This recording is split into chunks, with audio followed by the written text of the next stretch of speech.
we praise you. Thank you, Lord. Glory to God. Hallelujah. Praise God. आइए हम प्रार्थना करें. Let's pray everyone. और फिर हम आज के सेशन को हम शुरू करेंगे. Thank you, Lord. Thank you, Lord. Glory to God. Hallelujah.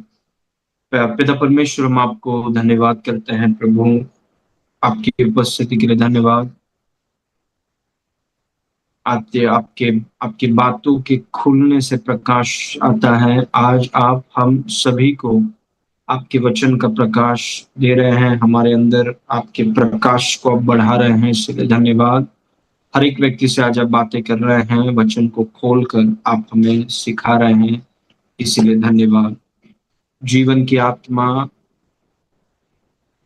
हर एक व्यक्ति के आत्मा, प्राण, शरीर, उनके जीवनों को आप छू रहे हैं. पवित्र आत्मा आप स्पर्श कर रहे हैं, इसलिए धन्यवाद. हर एक व्यक्ति को आप छू रहे हैं, स्पर्श कर रहे हैं, इसलिए धन्यवाद. आपके सामर्थ्य वचन के लिए धन्यवाद. आपका वचन हमें स्थिर रखता है, आपका वचन हमें पोषित करता है, आपका वचन हमें मसीह में हमारी विरास में सहभागी बनाता है, दिव्य स्वभाव में सहभागी बनाता है, आत्मिक आशीषों की सहभागी बनाता है. इसलिए आपके वचन के लिए, आपकी आत्मा के लिए धन्यवाद. यीशु मसीह के नाम से मांगते हैं, सुन और ग्रहण कर. आमेन. आमेन. I want to welcome all of you. आप सबका स्वागत है आज बाइबल स्टडी में. और हम जो टॉपिक पवित्र आत्मा ने दिया है वो है, हम सीख रहे हैं मैनिफेस्टिंग इटर्नल लाइफ, अनंत जीवन का प्रगटीकरण. अनंत जीवन का प्रगटीकरण. कल हम पिछले संडे हम चंगाई के विषय में सीख रहे थे. हमने सीखा कि अनंत जीवन, हम में से हर एक को अनंत जीवन दिया गया है. अभी उस अनंत जीवन जो मुझे और आपको मिला है, हर एक विश्वासी को, इसे पास्टर्स की बात नहीं है या प्रेरित या कुछ लोगों की बात नहीं, हर एक विश्वासी को अनंत जीवन दिया गया है.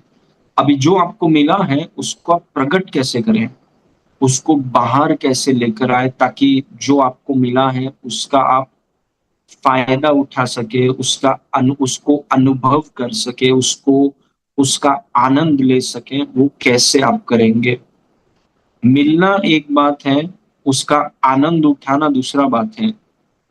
जैसे आप सोचिए, जितने विश्वासी आज इस धरती में हैं, सबके पास अनंत जीवन है. लेकिन अभी सवाल पूछिए कि इतने करोड़ों विश्वासियों के बीच कितने विश्वासी भाई बहन ऐसे हैं कि जो अनंत जीवन का आनंद ले रहे हैं? बहुत कम. रेशियो बहुत कम है.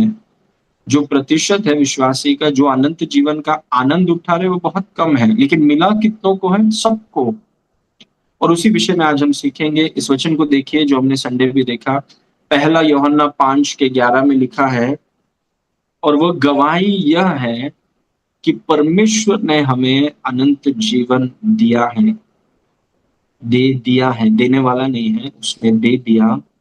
और यह जीवन उसके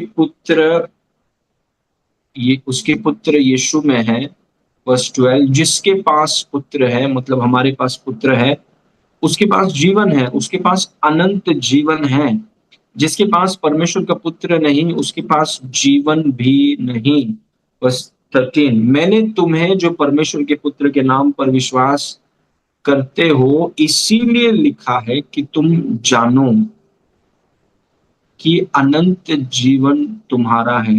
कि तुम जानो कि अनंत जीवन तुम्हारा है. मतलब ये पूरा लिखा गया है जानने के लिए.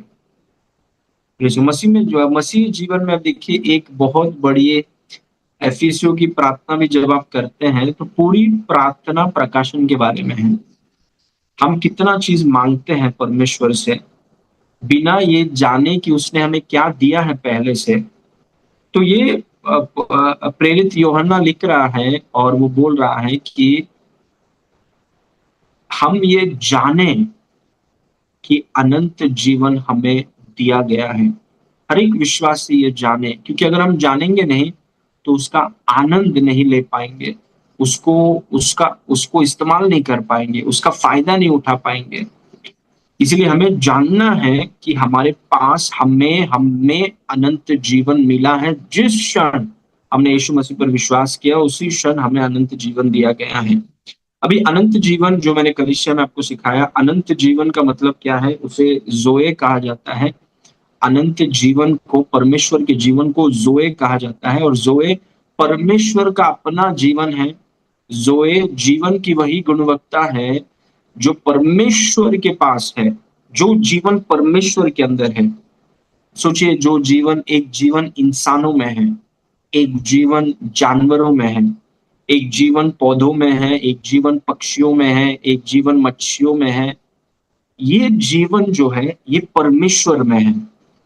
और परमेश्वर का जीवन, जो गुणवत्ता का जीवन परमेश्वर में है, जिस जीवन का आनंद परमेश्वर लेता है, वही जीवन यीशु के द्वारा हर एक विश्वासी में आ गया है। इसीलिए हर एक विश्वासी को परमेश्वर का संतान कहा जाता है। हम सबको परमेश्वर का बेटा कहा जाता है। All of us are called sons of God. हम सबको परमेश्वर के पुत्र, परमेश्वर के बेटे और बेटियां कहा जाता है। क्यों कहा जाता है? क्योंकि आपके अंदर और मेरे अंदर परमेश्वर का अपना जीवन है। आपके और मेरे अंदर वही गुणवत्ता का जीवन है जो परमेश्वर के पास है, जिसका आनंद परमेश्वर लेता है। जिस जीवन से परमेश्वर अपने जीवन को जीता है, वही जीवन, उसी गुणवत्ता का जीवन यीशु के द्वारा हर एक विश्वासी के अंदर है। और इसलिए यूहन्ना ने लिखा, प्रेरित यूहन्ना ने, कि मैं ये बातें इसीलिए लिख रहा हूं कि तुम जानो, प्रेज गॉड, कि तुम जानो कि तुम्हारा जन्म परमेश्वर से हुआ है, परमेश्वर से जन्मे हो। आत्मा आत्मा को जन्म देता है, और आपके अंदर परमेश्वर का वही जीवन है जो परमेश्वर में है। प्रेज गॉड, बहुत बड़ी बात है, इसको बड़ा करना चाहिए। कुछ कुछ विश्वासी है, वो छोटी बातों को बहुत बड़ा करते हैं, लेकिन हमें ये चीजों को बहुत बड़ा करना है। इसको आपको बड़ा करना है आपके लाइफ में, व्यक्तिगत लाइफ में आपको इसको बड़ा करना है। दूसरों की गलतियों को नहीं, आपको इस बात को बड़ा करना है आपके लाइफ में। Make this big. ये उतना ही बड़ा होगा जितना बड़ा करेंगे इसको। Praise God. ओके, आगे देखिए, मरकुस 16:17 में लिखा है, और विश्वास करने वालों में ये चिन्ह होंगे कि वो मेरे नाम से दुष्टात्मा को निकालेंगे। विश्वास करने वालों में ये चिन्ह होंगे, विश्वासियों में, विश्वास करने वालों में ये चिन्ह होंगे कि वो मेरे नाम से दुष्टात्मा को निकालेंगे। वर्ष 18, विश्वास करने वालों में ये चिन्ह होंगे, बड़े बड़े सेवकों में नहीं, साधारण विश्वासियों में ये चिन्ह होंगे कि साधारण विश्वासी दुष्टात्मा को निकालेंगे यीशु के नाम से। वो नई नई भाषा बोलेंगे, वो सांपों को उठा लेंगे, और यदि वे नाशक वस्तु भी पी जाएं तो उन्हें कुछ हानि न होगी। बीमारों पर हाथ रखेंगे, वे चंगे हो जाएंगे। अभी देखिए यहाँ पे क्या लिखा है, यहाँ पे लिखा है कि वो अगर नाशक वस्तु भी पी जाए, जहरीला वस्तु, पॉइजन, जहरीले वस्तु को अगर वो पी भी जाए तो भी उनकी कुछ हानि न होगी। ये कैसे? परमेश्वर, ये सब बहुत बड़ी बातें हैं। ऐसी बातें हैं जो संसार के सामने अगर आप रखेंगे तो वो हंसेंगे। प्रेज गॉड, क्योंकि परमेश्वर का वचन संसार के लिए मूर्खता है, जैसे संसार परमेश्वर के लिए मूर्खता है। प्रेज गॉड, परमेश्वर के लिए ये संसार और संसार की प्रणालियां मूर्खता है। इट्स सो फुलिश, क्योंकि इसमें परमेश्वर नहीं। प्रेज गॉड, इसमें लिखा है वो सांपों को उठा लेंगे। एक तरीके से सांपों का जहर विश्वासियों के शरीर में काम नहीं करेगा, बेअसर हो जाएगा। और दूसरा लिखा है कि वो नाशक वस्तु भी अगर पी जाए तो उनकी कुछ हानि नहीं होगी। क्यों नहीं होगी? या फिर वो दूसरों पर हाथ रखेंगे तो वो जो भी बीमारी उसमें है तो वो बीमारी खत्म हो जाएगा, समाप्त हो जाएगा। ये सब क्या बता रहा है? ये उस जीवन के बारे में बोला जा रहा है जो एक विश्वासी के अंदर है। याद रखिए, ये बिशप के बारे में, प्रेरित के बारे में, बड़े-बड़े परमेश्वर की दासों के बारे में नहीं है। ये विश्वास करने वालों में ये चिन्ह होंगे कि परमेश्वर का जीवन जो हर एक विश्वासी के अंदर है, उससे वो सांपों को उठा लेंगे। मतलब सांपों का ज़हर एक विश्वासी के शरीर में काम नहीं करेगा। यदि वे नाशक वस्तु भी पी जाए, वो नाशक वस्तु का जो ज़हर है, वो विश्वासी के शरीर में काम नहीं करेगा। क्यों काम नहीं करेगा? क्योंकि विश्वासी के अंदर कुछ है जो नाशक वस्तु से शक्तिशाली है, जो सांप के ज़हर से शक्तिशाली है। क्या है वो चीज़? क्या मिला एक विश्वासी को जब उसने नया जन्म पाया? उसको चर्च मेंबरशिप मिला, उसको सफेद सफेद कपड़े मिले, उसको क्या मिला? जब उसने विश्वास किया तो उसे क्या मिला? उसे परमेश्वर का जीवन मिला। उसे वही गुणवत्ता का जीवन मिला जो परमेश्वर में है। इसीलिए लिखा गया है कि वो सांपों को उठा लेंगे। नाशक वस्तु से उन्हें कुछ हानि नहीं होगी। वो अपना हाथ जब बढ़ाएँगे, वो परमेश्वर का जीवन उनके हाथों के द्वारा बहेगा, और जो भी व्यक्ति बीमार है उनके घर में या उनके जिनके ऊपर भी वो हाथ रखे हैं, वो परमेश्वर का जीवन उनके हाथों से आज़ाद होगा और वो बीमारी को परमेश्वर का जीवन नष्ट कर देगा, उखाड़ के फेंक देगा। ये परमेश्वर का वचन है। क्या आप देख रहे हैं आपके अंदर क्या है? कि आप कौन हैं? कि आपके अंदर परमेश्वर का वही जीवन है जिसका आनंद परमेश्वर लेता है। जीवित परमेश्वर, पूरे ब्रह्मांड को बनाने वाला परमेश्वर, जो जीवन उसमें है वही जीवन आपके अंदर है। Can you see it? Praise God. नाशक वस्तु पी जाएंगे तो उनको कुछ नहीं होगा, परमेश्वर का वचन कहता है। वो सांपों को उठा लेंगे, मतलब सांपों का जहर उनके शरीर में, उनके लहू में, उनके खून में, उसका वो बेअसर हो जाएगा। Praise God. ओके, पौलुस के बारे में देखिए। प्रेरितों का काम 28 उसके 1 में लिखा है, जब हम बच निकले तो जाना कि यह टापू मिलीते कहलाता है। वर्स 2, और उन जंगली लोगों ने हम पर अनोखी कृपा की, क्योंकि मेह के कारण जो बरस रहा था और जाड़े के कारण उन्होंने आग सुलगाकर हम सबको ठहराया। वर्स 3, जब पौलुस ने लकड़ियों का गट्ठा बटोर कर आग पर रखा तो एक सांप, इसका और भी मतलब है, लेकिन आज हम वो मतलब पे नहीं जाएंगे, जस्ट इसको देखेंगे जैसा लिखा है।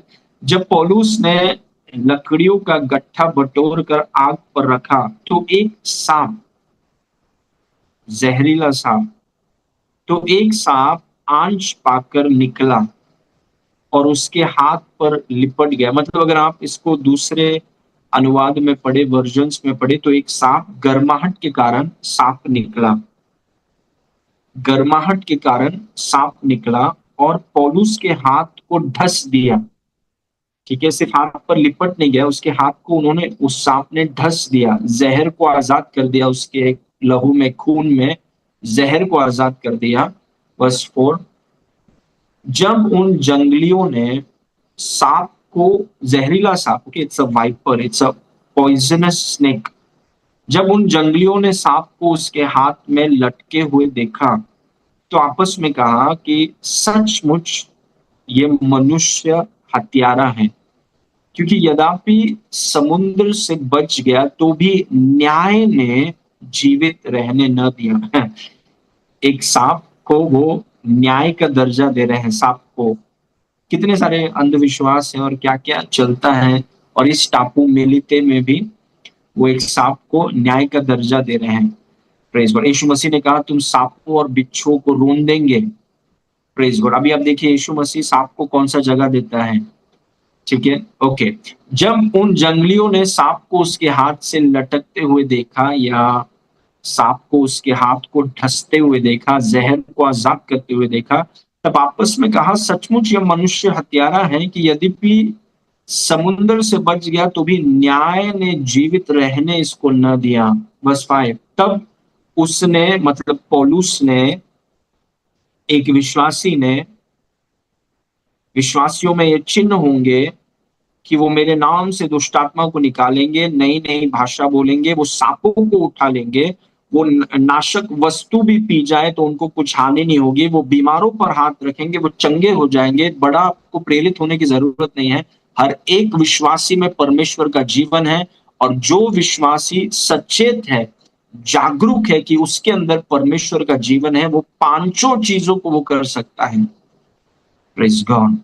तब उसने सांप को आग में झटक दिया, ऐसे उसको हाथ को काटा था, आग में उसको झटक दिया और उसे कुछ हानि न पहुंची। अभी देखिए, जहरीला सांप है, वो जंगली लोग जानते हैं कि ये सांप कितना जहरीला है, और ये उन्होंने देखा उनकी आंखों के सामने कि ये सांप ने पौलुस के हाथों को काटा है, वो जहर इसके हाथ में, इसके लहू में गया है।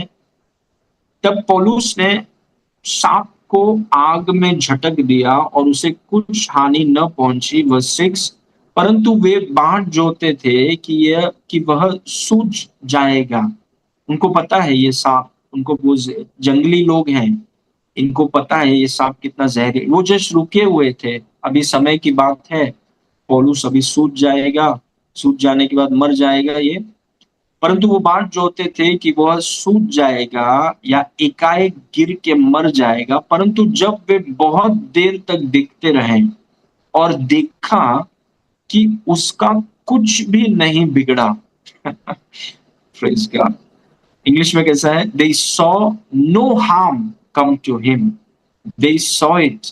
उन्होंने देखा कि इसका कुछ भी नहीं बिगड़ा। सूजन दूर की बात, मरने की दूर की बात, इसको इसका कुछ नहीं बिगड़ा। तो और ही विचार करके कहा, ये तो कोई देवता है।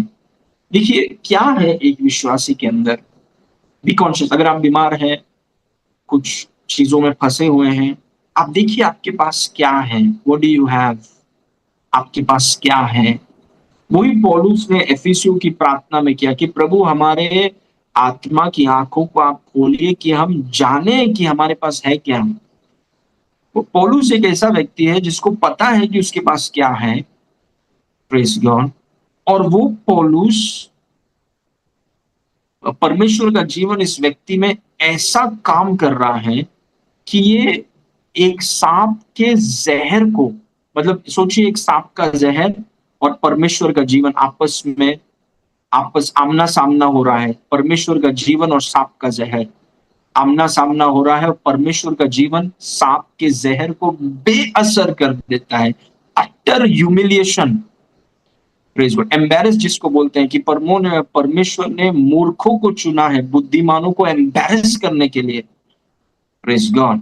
आपको याद है कि हारून की छड़ी कैसे जादूगरों के छड़ी को निगल जाती है और फिर लकड़ी बनकर हारून के हाथ में आती है। यहाँ पर परमेश्वर का जीवन और कोई भी वायरस, कोई भी बीमारी, रोग, कुछ भी हो, यहाँ पर एक सांप का जहर परमेश्वर के जीवन के सामने आता है और परमेश्वर का जीवन उस सांप के जहर को बेअसर कर देता है, और पौलुस में कुछ नहीं बिगड़ा। सब बोलिए, कुछ नहीं बिगड़ा। और उन्होंने अपना विचार करके कहा, ये तो देवता है। Praise God. क्यों ऐसा हुआ? Why did it happen? क्या है पौलुस के अंदर? हर एक विश्वासी के अंदर क्या है? क्या है आपके अंदर? What is there in you? कि सांपों का जहर काम नहीं करता, हाथ रखने पर लोग चंगे होते हैं, दुष्ट आत्माओं को आप निकाल सकते हैं, सांपों को आप उठा सकते हैं। ऐसा क्या है आप में? हर एक विश्वासी में ऐसा क्या है? परमेश्वर का जीवन है। वही जीवन जिसका आनंद परमेश्वर लेता है, वही जीवन आपके अंदर है। Praise God, praise God. Okay, so आज का टॉपिक ये था कि ये जो परमेश्वर का जीवन है, जो सामर्थ्यशाली है, ये सिर्फ चंगाई और अच्छे सेहत के लिए नहीं। सोचिए, परमेश्वर का जीवन अगर आपके मन में काम कर रहा है, you gonna be one outstanding brilliant person. आप कोई भी फील्ड में हो, अगर परमेश्वर का जीवन आपके मन में अगर काम कर रहा है, आपका समझ, आपका सोच, आपका जो जो माइंड पावर्स एकदम सुपीरियर लेवल पर काम करेगा। सिर्फ आपका सेहत नहीं, सिर्फ आप एक ऐसे व्यक्ति नहीं है जो बीमार नहीं होते हैं, लेकिन आपका जो सोच है, आपकी जो थिंकिंग कैपेसिटी है, आपका जो आपका माइंड है, जो आपका ब्रेन है, उसके ऊपर परमेश्वर का सामर्थ अगर काम करेगा, परमेश्वर का जीवन अगर आजाद होगा, तो you gonna be one brilliant person. Praise God. आपके सोच, जिस प्रकार का सोच यीशु में था, जिस प्रकार से वो सोचा करते, जिस प्रकार से उनका जो समझ था, जो सोच था, जो कल्पनाएं थी, जिस प्रकार से क्विक अंडरस्टैंडिंग था, तो सवाल ये है कि जो मेरी आत्मा में परमेश्वर का जीवन है, मैं परमेश्वर के जीवन को कैसे प्रकट करूं? उसे क्योंकि बाहर आना चाहिए। अगर पौलुस के जीवन में, उसके शरीर में सांप का जहर काम नहीं किया, क्योंकि पौलुस के शरीर में परमेश्वर का जीवन प्रकट था।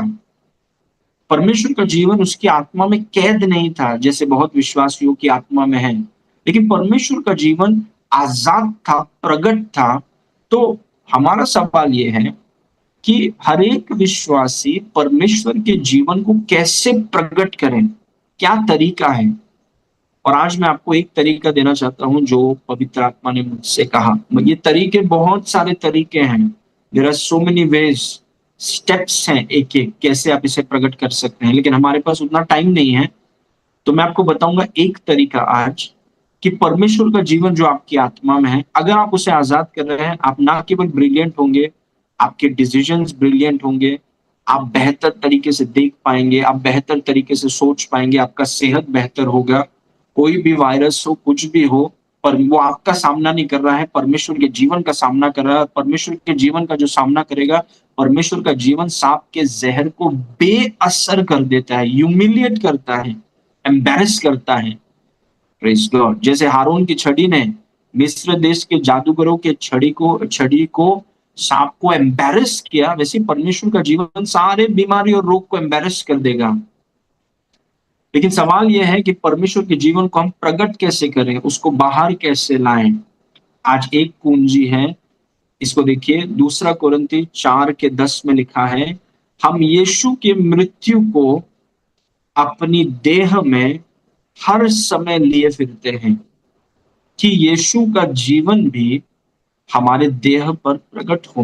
वो तो हम देख रहे हैं, पौलुस का स्टेटमेंट काफी सच है, क्योंकि हम देख रहे हैं कि भाई एक जहरीले सांप ने आपको काट लिया एक जहरीले सांप ने आपको काट लिया, और पूरी दुनिया वहां पर रुकी है कि आप अभी सूजने वाले हैं, मरने वाले हैं, सूजन होगा आपको, और आपका कुछ नहीं बिगड़ा।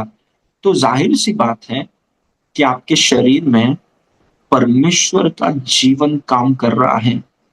परमेश्वर का जीवन सिर्फ आपकी आत्मा में कैद नहीं है, परमेश्वर का जीवन आपकी आत्मा से आजाद होकर आपके मन में, आपके शरीर में इतना सामर्थ्य रूप से काम कर रहा है कि आप सांप का जहर भी बेअसर हो जा रहा है। और पौलुस ने हमें कुंजी दिया कि हम यीशु के मृत्यु को, यीशु के मौत को अपनी देह पर हर समय लिए फिरते हैं। जैसे बारिश में शायद आप रेनकोट लेकर हर जगह फिरते हैं, वैसे ही पौलुस बोल रहा है कि मैं यीशु की मृत्यु को अपनी देह में हर समय लेकर फिरता हूं, ताकि यीशु का जीवन भी मेरी देह पर प्रकट हो। तो तरीका क्या है यीशु के जीवन को प्रकट करने का? यीशु की मृत्यु, यीशु की मृत्यु यीशु के जीवन को प्रकट करने का तरीका है। एक एक एक एक कुंजी देखेंगे आज, यूहन्ना 12:24। मैं तुमसे सच सच कहता हूं कि जब तक एक गेहूं का दाना भूमि पर गिरकर या पड़कर मर नहीं जाता, तब तक वो अकेला रहता है। मतलब अकेला मतलब वो बंद रहता है, जो कुछ उसकी आत्मा में है। अनंत जीवन मिलने के लिए आपको मरना नहीं है। आपने यीशु मसीह पर विश्वास किया, आपको मिल गया, लेकिन अभी मरे बगैर वो जो मिला है बाहर नहीं आएगा। Praise God. और कोई खिड़की से बाहर नहीं आता, मरना पड़ेगा। Praise God. सो मैं तुमसे सच सच कहता हूं कि जब तक गेहूं का दाना भूमि पर पड़कर मर नहीं जाता, वो अकेला रहता है, मतलब बंद रहता है। पर जब वो मर जाता है, वो खुल जाता है। जब वो मर जाता है, वो खुल जाता है। जब वो मरेगा तब वो खुलेगा। लेकिन अगर वो मरना नहीं चाहता, जैसे यीशु मसीह ने कहा कि जो अपने जीवन को बचाएगा वो खो देगा उससे, मतलब स्वार्थ, मैं अपने लिए जीता हूँ, मेरा सपना है, मेरा एजेंडा है, मेरी महत्वाकांक्षा है, वो व्यक्ति बंद है। वो उसकी आत्मा से कुछ बाहर नहीं आने वाला है। वो अपने लिए जीता है, वो जिएगा और लाखों करोड़ों लोगों की तरह अपने लिए जीकर उनका जीवन हो जाएगा खत्म एक दिन। लेकिन और वो बंद, जो भी परमेश्वर ने उनके लिए रखा था वो सबको बंद करके वो आए थे, बंद करके निकल गए। लेकिन कुछ लोग हैं, हमेशा हर पीढ़ी में कुछ लोग हैं, और आप हैं उसमें से, कि वो मरने के लिए वो तैयार हैं। वो गेहूं के दाने के समान भूमि पर गिरकर जब तक मरता नहीं वो अकेला रहता है, लेकिन जब मर जाता है वो बहुत फल फलता है। मरने का मतलब क्या है, मैंने आपको कलीसिया में बताया। मरने का मतलब है आत्मिक कसरत है, स्पिरिचुअल एक्सरसाइजेस। अगर आप आत्मिक अभ्यास करने के लिए तैयार हैं, देखिए परमेश्वर का जीवन सिर्फ पौलुस में थोड़ी है। पौलुस इतना स्पेशल व्यक्ति थोड़ी है कि परमेश्वर का जीवन सिर्फ पौलुस में हो। वचन में लिखा है जितनों ने, जिसके पास यीशु है, पौलुस के पास केवल यीशु थोड़ी है, सबके पास, जितनों ने यीशु पर विश्वास किया सबके पास यीशु है। मेरे पास यीशु है, आपके पास यीशु है, और मतलब हम सबके पास अनंत जीवन है। लेकिन प्रकट कैसे होगा? मरना होगा, आत्मिक अभ्यास पर ध्यान देना होगा, आत्मिक अभ्यास, आत्मिक कसरतों के ऊपर जोर देना पड़ेगा। और आज एक कसरत है, be spiritual minded, be heavenly minded.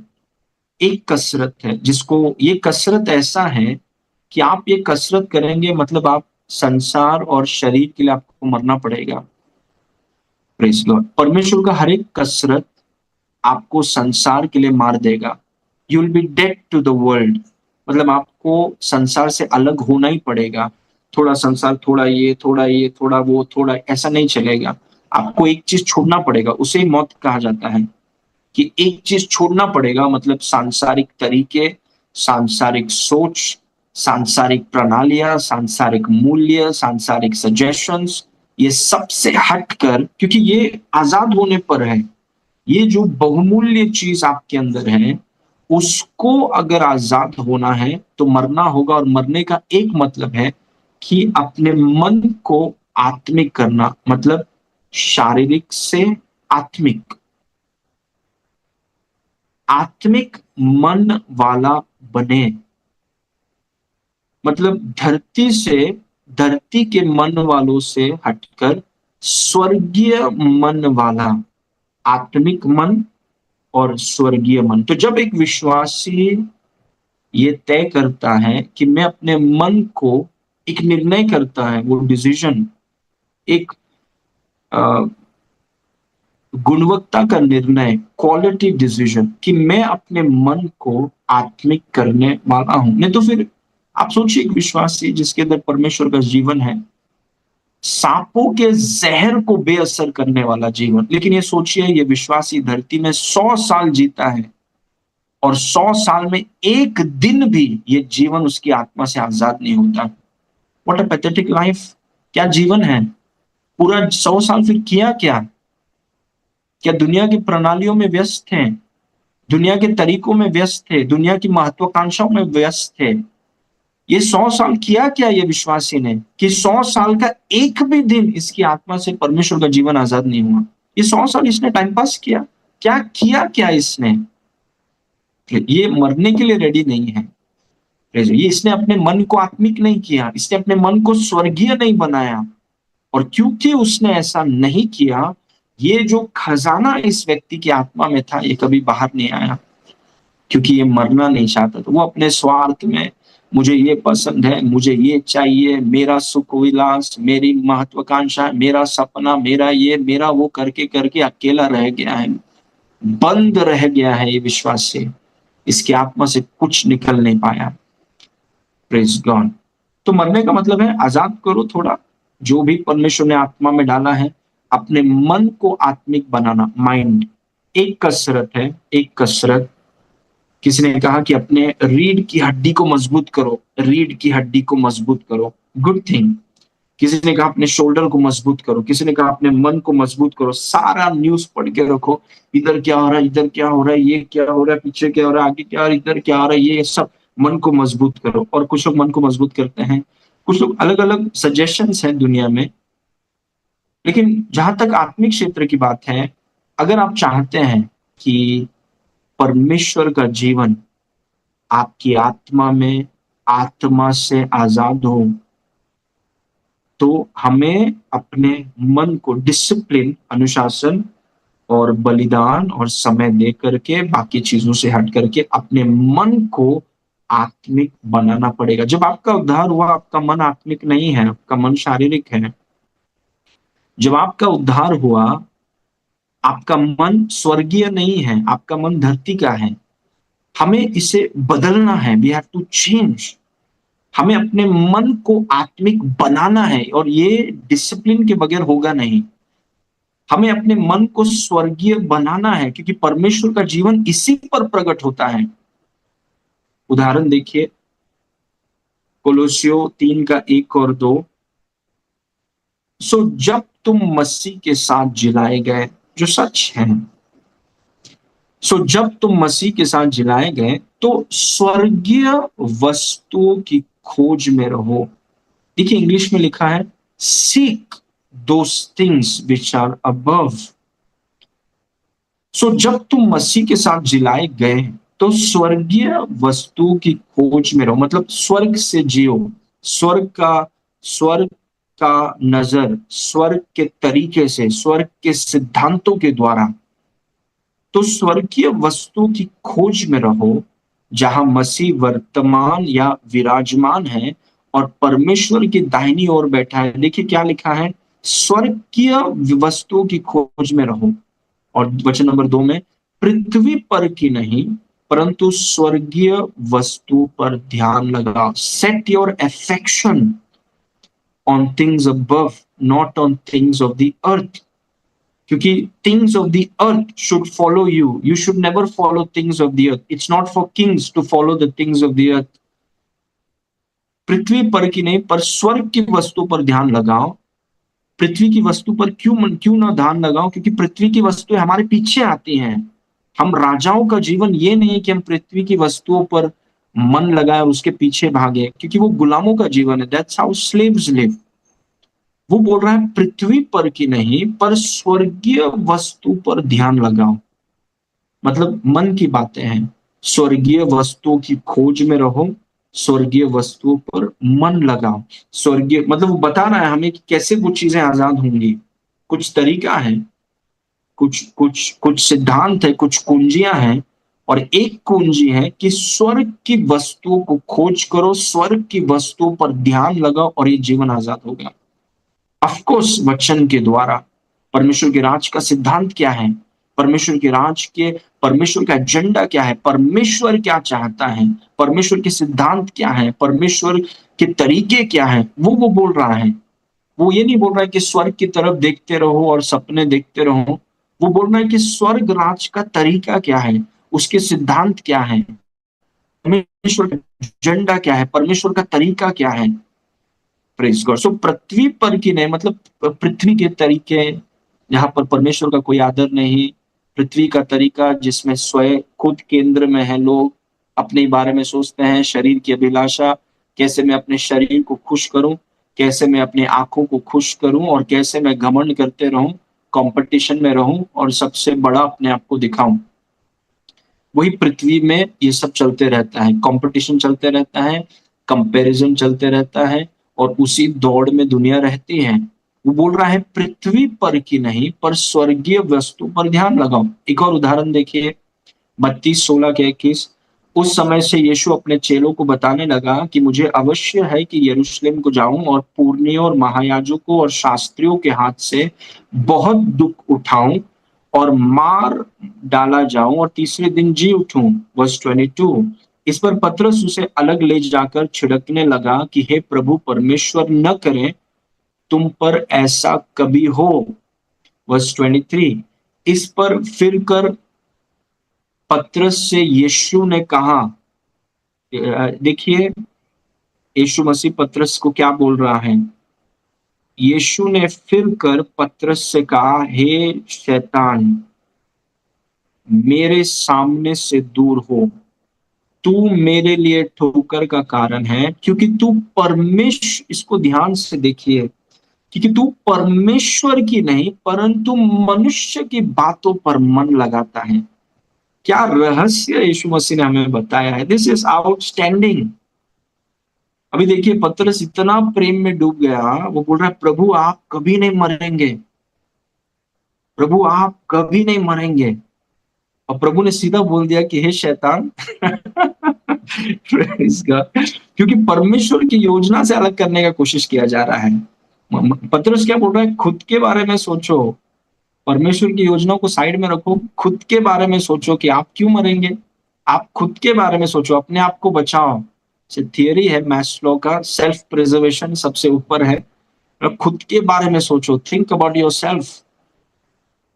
देखिए यीशु मसीह ने शैतान को कैसे बेनकाब किया, क्योंकि तू परमेश्वर की बातें या स्वर्ग की बातों पर नहीं, तू मनुष्य, धरती और संसार की बातों पर मन लगाता है और विश्वासियों को उस पर रखे रहता है। क्यों शैतान मनुष्यों की बातों पर मन लगाता रहता है और विश्वासियों को क्यों उसमें व्यस्त रखता है? क्योंकि उसमें आप अकेले रह जाएंगे। अकेला का मतलब है नंबर्स के बारे में नहीं है, अकेला का मतलब है जब तक एक गेहूं का दाना मरता नहीं वो अकेला रहेगा, जो भी उसमें है वो कैद रहेगा, वो बंद रहेगा। लेकिन जब वो मर जाता है सांसारिक चीजों के लिए, मनुष्य के बातों के लिए, संसार की बातों के लिए, धरती की बातों के लिए, जब वो मर जाता है वो खुल जाता है, ही इज ओपन।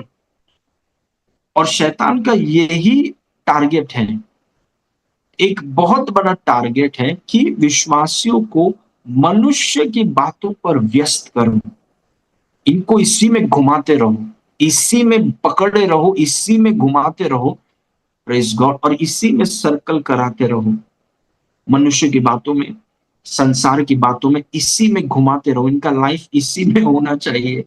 ये शैतान का तरीका है, इट इज हिज वे। वो सांसारिक चीजों को बहुत इंटरेस्टिंग बना देता है, बहुत कंपेलिंग बना देता है, बहुत अट्रैक्टिव बना देता है। तीन ही चीज है जिस पर वो काम करता है, शरीर की अभिलाषा, आंखों की अभिलाषा, जीविका का घमंड, कंपटीशन, कंपैरिजन। शरीर की अभिलाषा, आंखों की अभिलाषा और जीविका का घमंड। वो हर विश्वासी को ये तीन चीजों में पकड़ के रखना चाहता है, हमारे विचारों को इन्हीं बातों पर कैद करना चाहता है, इन्हीं बातों पर पकड़ कर रखना चाहता है। क्यों? क्योंकि वो नहीं चाहता कि यह गेहूं का दाना मरे, ये नहीं चाहता कि गेहूं के दाने से कुछ बाहर आए, वो चाहता है कि गेहूं का दाना अकेला रहे, आपकी आत्मा से कुछ बाहर नहीं आना चाहिए, आपके मन को परमेश्वर का जीवन छूना नहीं चाहिए, आपके शरीर में परमेश्वर का जीवन आना नहीं चाहिए, आपके वातावरण में परमेश्वर का जीवन आना नहीं चाहिए। तो आपके मन को मनुष्य की बातों पर व्यस्त रखना, संसार की बातों पर व्यस्त रखना, शारीरिक बातों पर व्यस्त रखना, ये शैतान का काम है। और अगर आप सोच रहे हैं कि संसार देखिए इतना अट्रैक्टिव बन रहा है, इतनी हमारी सुविधा बढ़ रही है, ये सब के बीच में शैतान के युक्तियों को समझना बहुत जरूरी है। परमेश्वर ने हमसे कहा कि स्वर्गीय वस्तु की खोज में रहो, मतलब परमेश्वर क्या चाहता है, व्हाट डज गॉड वांट, वचन के सिद्धांत क्या है, परमेश्वर के राज्य में जीते कैसे हैं, मेरी परमेश्वर द्वारा मेरा मेरा बुलाहट क्या है, व्हाट इज माय कॉलिंग, मुझे करना क्या है। Praise God. एक और देखिए रोमी 8:5 में लिखा है, क्योंकि शारीरिक व्यक्ति या फिर एक विश्वासी जो शारीरिक है, शारीरिक व्यक्ति शरीर की बातों पर मन लगाता है। यीशु मसीह ने कहा, शैतान तू परमेश्वर की बातों पर नहीं, तू मनुष्य की बातों पर मन लगाता है। वही पौलुस बोल रहा है क्योंकि शारीरिक व्यक्ति शरीर की बातों पर, संसार की बातों पर, धरती की बातों में डूबा रहता है, परंतु आत्मिक व्यक्ति आत्मा की बातों पर, स्वर्गीय बातों पर, आत्मा की बातों पर मन लगाता है। माइंड, सोच, विचार, कल्पनाएं,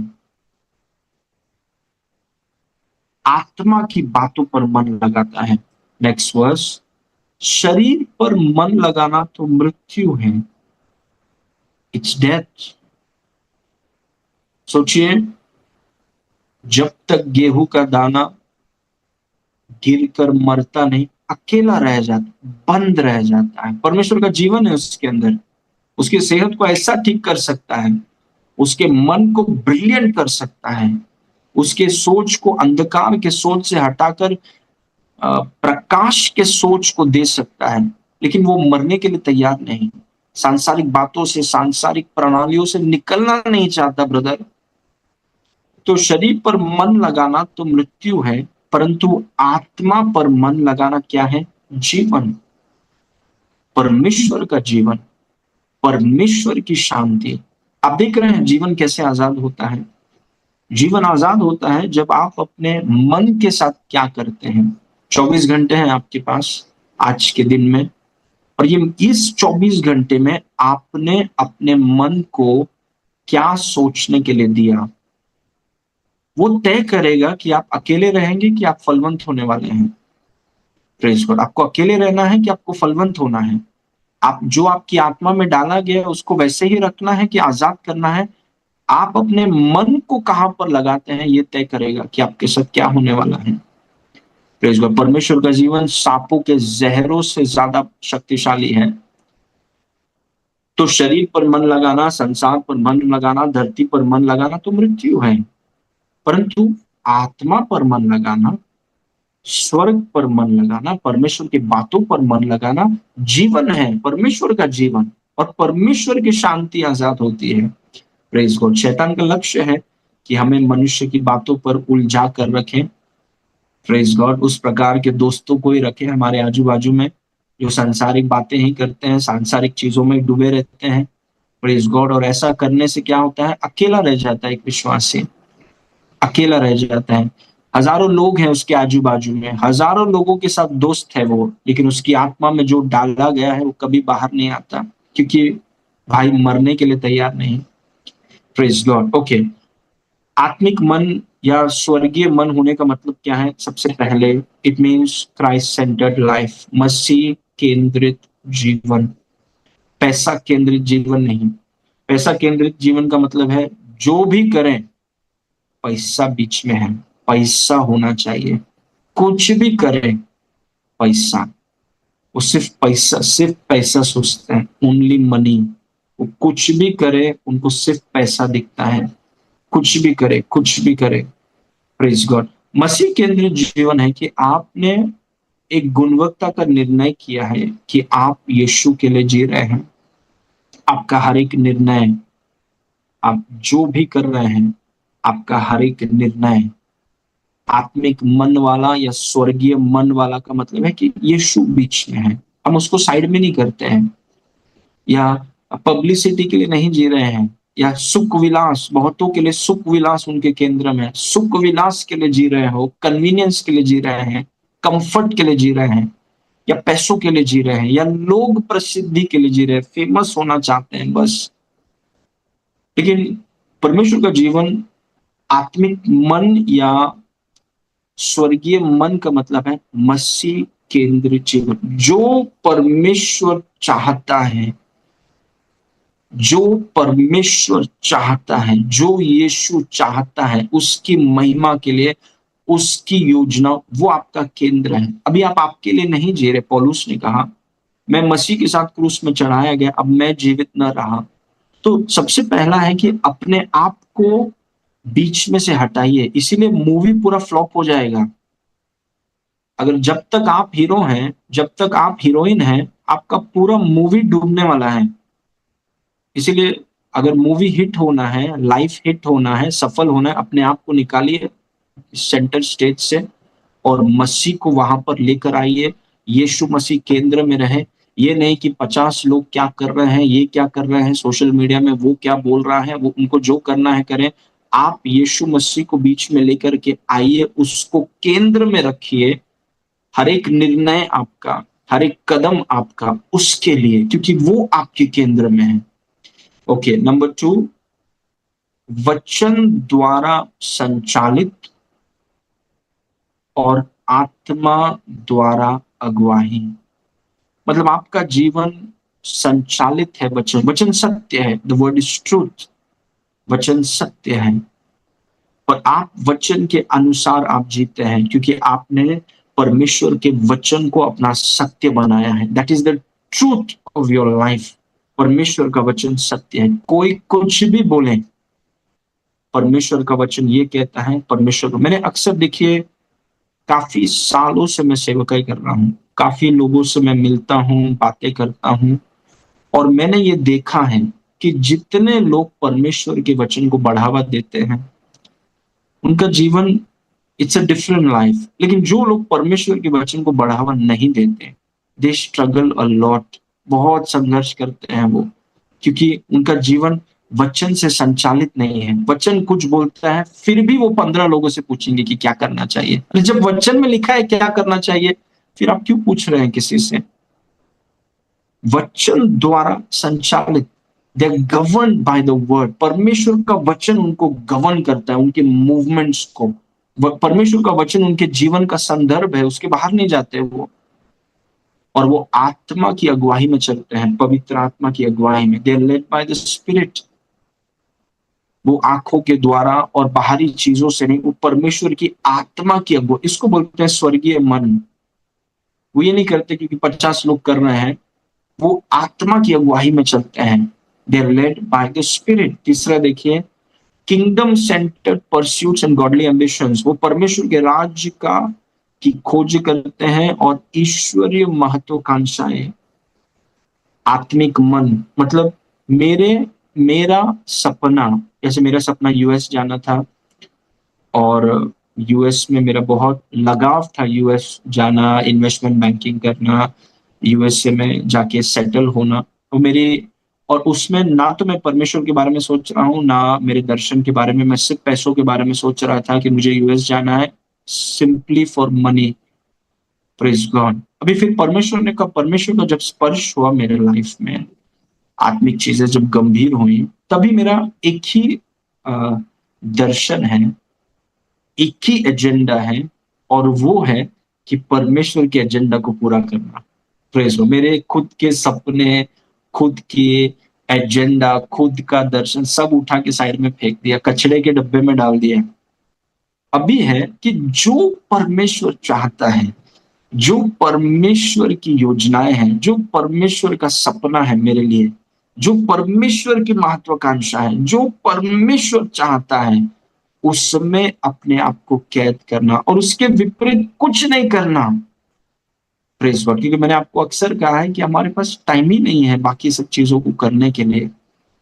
हमारे पास केवल इतना टाइम है कि हम परमेश्वर की महत्वाकांक्षा को पूरा करें। ये है स्वर्गीय मन, ये है आत्मिक मन। मेरा अपना अपना सपना कुछ नहीं, उसके सपने को पूरा करना है, उसके एजेंडा को पूरा करना है, उसकी बुलाहट को पूरा करना है, उसके कदमों में चलना है, उसके काम को पूरा करना है, पवित्र आत्मा की अगुवाई में चलना है। वो है महत्वपूर्ण। और फाइनली, लास्ट पॉइंट, क्षणिक सुखों के लिए नहीं, बल्कि अनंत प्रतिफल के लिए जीवन जिए। Live for eternal success, not for temporary pleasures. क्षणिक सुखों के लिए नहीं, आज 2 घंटे का सुख, 1 दिन का सुख, 5 दिन का सुख नहीं। हम जिस तरीके से हम निर्णय करते हैं, जिस तरीके से जीवन जीते हैं, हम अनंत काल के विषय में सोच रहे हैं। We are thinking about eternity. कुछ लोग परमेश्वर को साइड में रख के आज की छोटी मोटी सफलताओं के पीछे भाग रहे हैं, और अनंत काल में बहुत एम्बेरस हो जाएंगे वो, जिन्होंने परमेश्वर को आज साइड में रखा है और आजकल के थोड़े बहुत छोटे छोटे सुखों के लिए वो भाग रहे हैं। उन्होंने परमेश्वर के साथ समझौता किया है। वो अनंत काल में वो क्या जवाब देंगे? जब परमेश्वर के सामने वो खड़े रहेंगे, वो क्या बोलेंगे?